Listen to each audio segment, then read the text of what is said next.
အားလုံးပဲမင်္ဂလာပါကျွန်တော်ဒီနေ့ပြောပြပေးခြင်းတဲ့အကြောင်းအရာကတော့ YouTube ကိုဘယ်လိုမျိုးအထားကြကြဆရာကြကြသုံးလို့ရမလဲဆိုတာလေးကျွန်တော်မျှဝေပေးထားပါတယ်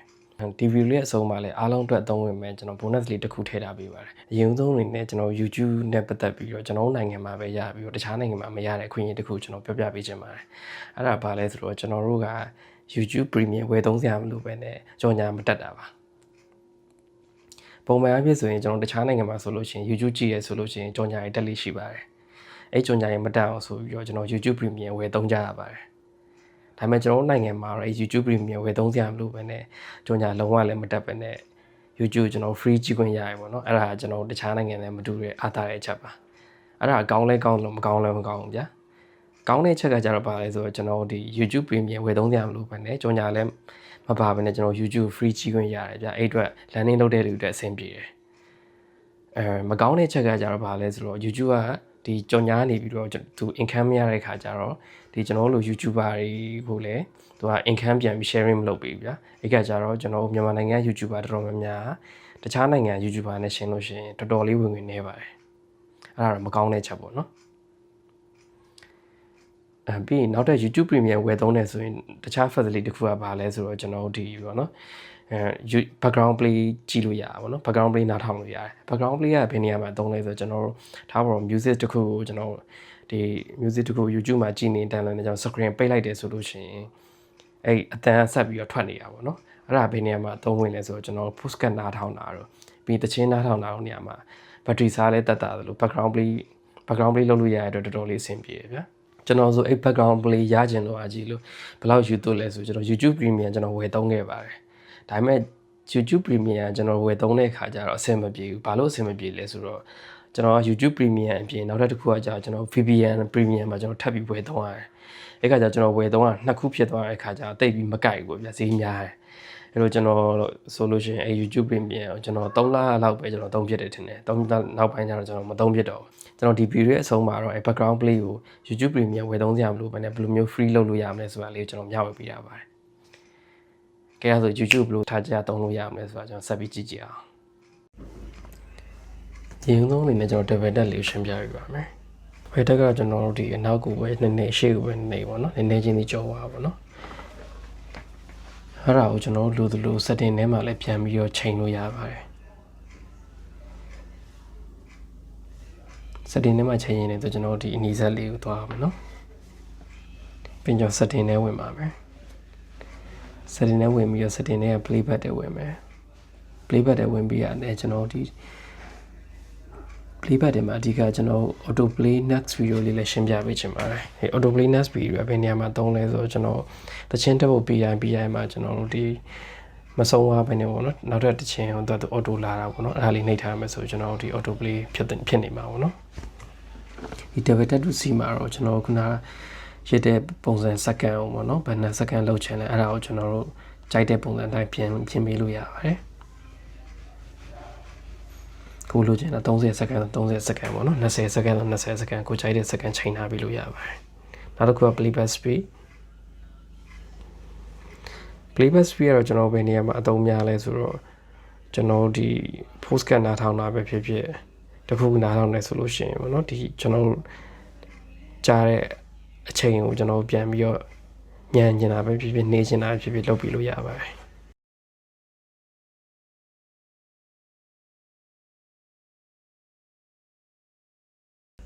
ကျွန်တော် playback speed ကိုနှေးရမယ်ဆိုလို့ရှိရင်အရင်စကားပြောတာမြန်နေလို့ဆိုလို့ရှိရင်တော့ကျွန်တော်ပြန်ပြီးတော့ playback speed ကိုနှေးပြီးတော့ကျွန်တော်ပြန်ပြီးတော့တခြားနားထောင်လို့ရတယ်ပေါ့နော် playback speed ကိုကျွန်တော်မြန်ထားမယ်ဆိုလို့ရှိရင်ကျတော့ဥပမာကျွန်တော်တို့ဒီpostcard တွေလိုမျိုးအရှိန်နားထောင်တဲ့ခါမျိုးကြလို့ကျွန်တော်အချိန်ကုန်တက်တာပေါ့နော်ထားပေါ်ကျွန်တော်ဒီတနိုင် postcard ကိုကျွန်တော်အမြန်နားထောင်တဲ့ခါကြလို့ရှိရင်45မိနစ်လောက်နဲ့ကျွန်တော်ပြီးရမျိုးပေါ့နော်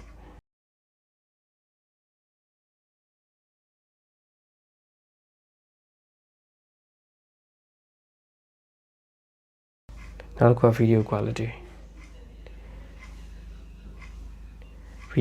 ကတော့ကျွန်တော်တို့ဗီဒီယိုထဲမှာချိန်တာတော့အားလုံးသိပြီးသားဖြစ်မယ်ထင်တယ်ကျွန်တော် setting ထဲမှာချိန်တဲ့နည်းပြပြပါမယ် setting ထဲမှာ video quality preference တွေကနေပြီးမှကျွန်တော်ဒီဗီဒီယိုကြည့်ရခါကြလို့ရှိရင် mobile data နဲ့ကြည့်ရလားဒါမှ wifi နဲ့ကြည့်ရလားအဲ့ပုံမူတည်ပြီးကျွန်တော်တစ်ခါတည်းချိန်ထားလို့ရပါတယ် တကယ်လို့ mobile data နဲ့ကျွန်တော်ကြည့်ရဆိုလို့ရှိရင်တော့ data saver ခံပြီးတောင်းတာပို့ပြီးအဆင်ပြေပါတယ်အဲ့ဒါမှကျွန်တော် line ဆွဲရတတ်တာမှာပေါ့နော်ဒါမှမဟုတ်ဆိုရင် data လေးစီကြည့်ရတယ်ဆိုတဖြည်းဖြည်းဖြစ်နေမှာပေါ့နောက်တစ်ခုကကျွန်တော် video quality ကို wifi နဲ့ကြည့်မယ်ဆိုလို့ရှိရင်ကျွန်တော်တို့ဒီ wifi နဲ့ကြည့်မယ်ဆို auto recommend ကိုထားတာများတယ်ဘာလို့ဆိုတော့ auto recommend ထားတဲ့ခါကျလို့ရှိရင်တကယ်လို့ line ကောင်းနေရဆိုလို့ရှိရင်သူကျွန်တော်တို့ဒီ video quality ကောင်းကောင်းသူကလုပ်ပေးမှာပေါ့နော်တကယ်လို့ line အားကျနေရဆိုလို့ရှိရင်တော့သူက video quality ကိုနည်းနည်းချိန်ပြီးပြန်ပြီးချိန်ကြည့်ပြီးရပေါ့နော်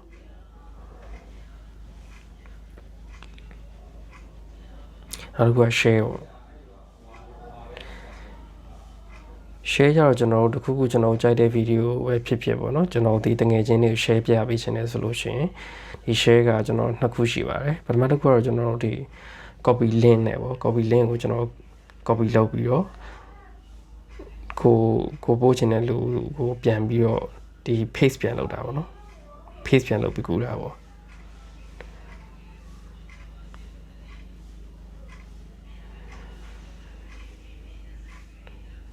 နောက်တစ်ခုကတော့ကျွန်တော်တိုက်ရိုက်ပေါ့နော်ဒီ application ကိုထောက်ပြီးတော့တိုက်ရိုက်ကူတာပေါ့နော်ကျွန်တော်တို့ minus ကနေကူပြပေးရပါ minus ကတခုကောင်းတာတော့ကျွန်တော်ဒီအရေးကြီးတဲ့ဟာတွေကိုဒီ minus တွေကို share ထားပြီးမှတ်ထားလို့ရတယ်ပေါ့နော်နောက်တစ်ခုက dark mode ပါ dark mode ဒီ setting နဲ့ဝင်ပြီးတော့ generate နဲ့ဝင်ပါပြီးရင်ကျွန်တော်တို့ဒီ generate ထဲမှာတခုကျွန်တော်ပြပေးချင်တာ remind me to take a break ပေါ့နော်အဲ့ကောင်လေးကလည်းတော်တော်လေးကောင်းတယ်အဲ့ဒါဘာလဲဆိုတော့ကျွန်တော်တို့ဒီအကျူးတုံးတာများပြီဆိုလို့ရှိရင်သူကကျွန်တော်တို့ပြန်ပြီးသတိပေးတာပေါ့နော်အဲ့ဒါအခုချိန်တဲ့ချိန်ထားလို့ရတယ်ဥပမာကျွန်တော်တို့နိုင်ဝက်ချိန်ထားရဲဆိုလို့ရှိရင်နိုင်ဝက်ပြည့်တိုင်းမှာသူကကျွန်တော်တို့လမ်းပြီးသတိပေးရပေါ့နော် YouTube တုံးတာနိုင်ဝက်ပြည့်နေပြီဆိုပြီးတော့ကျွန်တော်တနိုင်ချိန်တာပဲတနိုင်ပြည့်တိုင်းမှာကျွန်တော်ဒီတနိုင်ကိုတုံးတာရှိသွားပြီဆိုပြီးပြန်ပြီးသတိပေးရပေါ့နော်အားလေးလည်းတော်တော်အဆင်ပြေပါတယ်ပြီးရင်ကျွန်တော် appearance ချက်ဝင်မယ် dark mode ချိန်မယ်ဆိုရင် appearance ချက်ဝင်မယ်ဝင်ပြီးကျွန်တော် dark mode ချိန်ထားပြီးသားဆိုတော့ချိန်နေတယ်ဆိုလို့ရှိရင် light mode လုပ်ရတယ်ဆိုရင်အဖြူရောင်ဖြစ်သွားမယ်ကျွန်တော် dark mode လုပ်လိုက်မယ်ဆိုရင်မရောင်ဖြစ်သွားမယ်နောက်တစ်ခုက incognito နော် incognito ကတော့ဘယ်နေရာမှာကောင်းလဲဆိုတော့ကျွန်တော်ဒီတခုခုကျွန်တော် search လုပ်ချင်တယ်ကျွန်တော် history မပေါ်ချင်ဘူးဆိုလို့ရှိရင် incognito mode ကိုပြောင်းထားပြီးတာကောင်းပါတယ်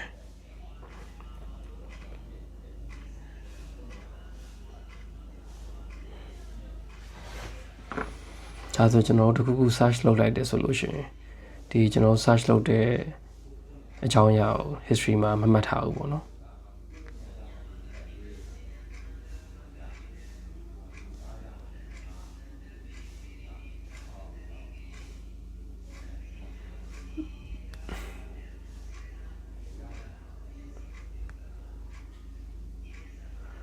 ကျွန်တော်ပြန်ပြီးဖြတ်မယ်ဆိုရင်တော့ဒီ turn off ကိုလုပ်လိုက်ရပါပြီနောက်တစ်ခုက not interested ပေါ့ not interested ကတော့ကျွန်တော်တို့ဒီ YouTube သုံးနေနေပေါ့နော်ဥပမာကျွန်တော်တို့ရဲ့အချိန်ကို waste ဖြစ်စေမယ့်ဟာတွေပေါ့နော်ကျွန်တော်စိတ်ဝင်စားတဲ့ຢာတွေကို not interested လောက်ထားရဲဆိုလို့ရှိရင်ပို့ပြီးတော့ save ဖြစ်တယ်ပေါ့နော်ကျွန်တော်အချိန်ရော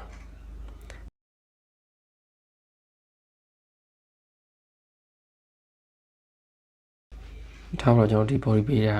နဲ့ပတ်သက်တာမကြိုက်ဘူးဆိုလို့ရှိရင်ကျွန်တော်ဒီအဆက်30ကိုနှိပ်ပြီးတော့ not interested ကိုနှိပ်ထားလို့ရပါတယ်အဲဆိုရင်ဒီ body building နဲ့ပတ်သက်တဲ့အကြောင်းအရာတွေလုံးဝမပေါ်တော့ဘူးပေါ့နော်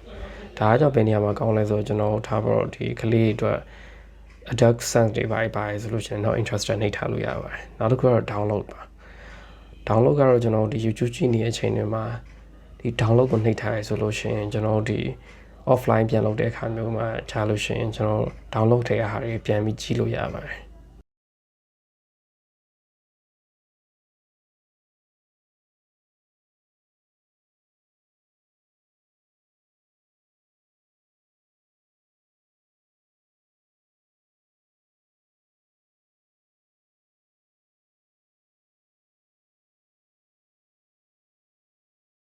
အဲကျွန်တော် offline တဲ့ဟာတွေပြန်ပြီးကြည့်လို့ရတယ်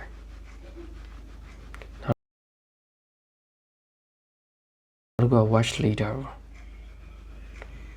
watch later ကတော့ကျွန်တော်ဒီ YouTube ကိုကြည့်နေနေကျွန်တော်အချိန်သိမ်းမရအောင်ဆိုလို့ရှိရင်ကျွန်တော်ကြိုက်လေကြိုက်တယ်အချိန်လည်းမရတော့ဆိုလို့ရှိရင်ကျွန်တော် watch later တွေမှာ save ထားလို့ရပါတယ်အဲ့ခါကျရင်ကျွန်တော်ဒီ watch later စီးရင်ထဲမှာပြန်ပြီးတော့နောက်ပိုင်းအချိန်ရလို့ရှင်ကိုကပြန်ပြီးကြည့်လို့ရပါတယ်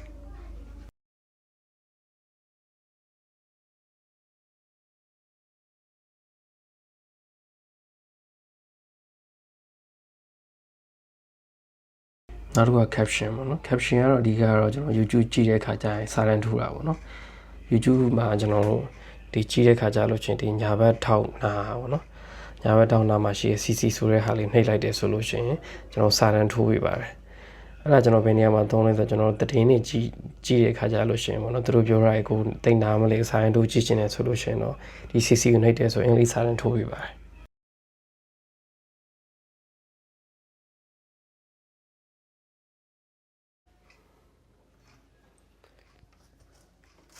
ဒီခေါက်တော့ကျွန်တော် bonus season လေးလာပါပြီ bonus ကတော့ကျွန်တော်ဒီ music background play ဘယ်လိုမျိုးလုပ်ရမလဲဆိုတာလေးကျွန်တော်ပြပေးပါမယ်အရင်ဆုံးကျွန်တော် Firefox ထဲဝင်ပါမယ်သူက Firefox နဲ့ပို့ဆင်းပြေတယ်ဗျ Chrome လို့ပါအောင်နဲ့ဆိုရင်တိတ်ပြီးဆင်မပြေဘူး Firefox ထဲဝင်ပြီးတော့ဗောနော်ကျွန်တော်ဒီကရှာပြီးသားဆိုကျွန်တော်စာကနေပြန်ရှာပြပါမယ် YouTube ထဲဝင်ပါမယ် Firefox က YouTube ပေါ့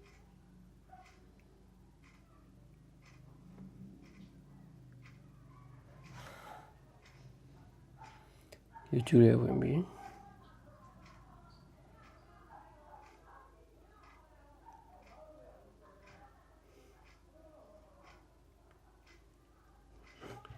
မေကိုရှာခြင်းနဲ့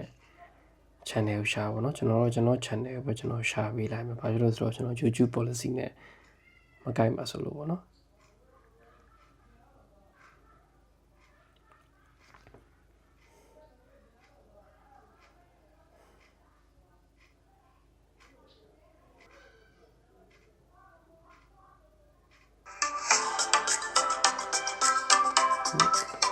ဒီကျွန်တော်ဒီ73ပေါ့နော်73နှိပ်ပြီးတော့ desktop site ဝင်နေဆိုရင် desktop site နှိပ်ပေါ့နော်ဒါကကျွန်တော် desktop site ဝင်လာပြီဒါဆို desktop site လေးပြန်ဖွင့်လာပြီပါ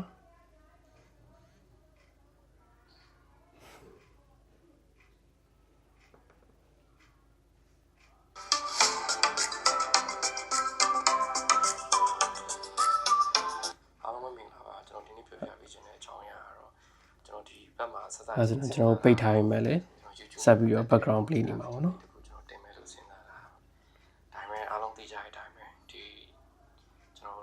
မြန်မာသမိုင်းမှာပေါ့နော်ဒီနှစ်နေရာလောက်တွင်မှာမကြုံစဘူးထူးထူးခြားခြားသဘာဝပေးရတဲ့ငလျင်ဖြစ်ခဲ့တယ်ပေါ့နော်အဲဒီတော့ကျွန်တော် topic လေးတစ်ခုကျွန်တော်ပြောင်းချင်ပါတယ်အဲ့ဒါပါလဲဆိုတော့ကျွန်တော်ဒီ အဲဆိုတော့ background play ရအောင်ပါပြီကဲဗီဒီယိုလေးကိုဆုံးပြီးအားပေးရတဲ့အတွက်တကယ်ချင်းတော့အားလုံးကျေးဇူးအများကြီးတင်ပါတယ်ကျွန်တော်နောက်ဗီဒီယိုမှာပြန်တွေ့ကြရအောင်အားလုံးပဲတက်တာ